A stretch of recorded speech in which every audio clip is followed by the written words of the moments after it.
এই হুন, ওই যে বিকাশের দোকানে দেখো না, ওখানে যাইয়া এই যে নাম্বারটা দেখো না, এই নাম্বারে 5,000 টাকা পাঠাবি। ঠিক আছে? দোকানে যাইয়া এই কার্ড তুলে দিবি, এই নাম্বারটায় টাকা পড়বি, টাকা পড়া কার্ডটা এরকম ফালাই দিবি, কিছু বুঝতে পারবো না, দুটো কার্ড একই।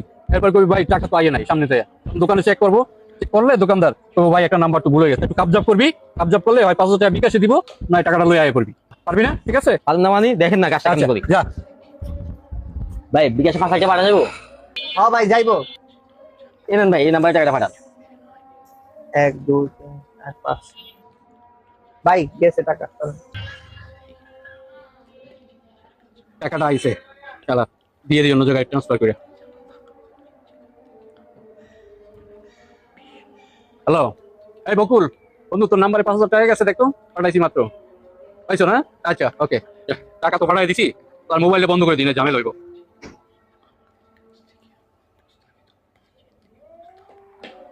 ওই ভাই টাকা তো আয় নাই, দেখেন তো আপনি ভালো করে। ঠিক দেখি ভাই নাম্বারটা।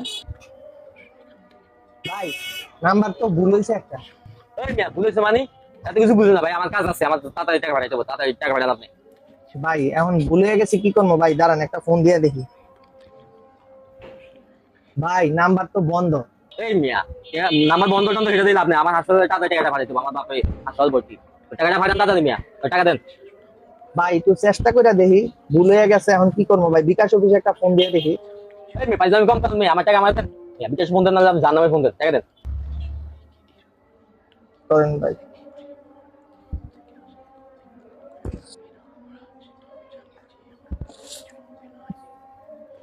এইরকম নতুন একটি চক্র বের হয়েছে আমাদের এই বাংলাদেশ, যারা প্রতিনিয়ত আমাদের বিকাশ ব্যবসায়ীদেরকে নিঃস্ব করে দিচ্ছে। এই জন্য প্রত্যেক বিকাশ ব্যবসায়ীদের উচিত সবার দোকানে সিসি ক্যামেরা লাগানো, আর প্রয়োজনে সতর্ক থাকা। যারা আমাদের ফেসবুকে ভিডিওটা দেখতেছেন অবশ্যই লাইক কমেন্ট সবাই করবেন, আর ফলো করতে ভুলবেন না, আর যারা ইউটিউবে দেখতেছেন অবশ্যই সাবস্ক্রাইব করবেন।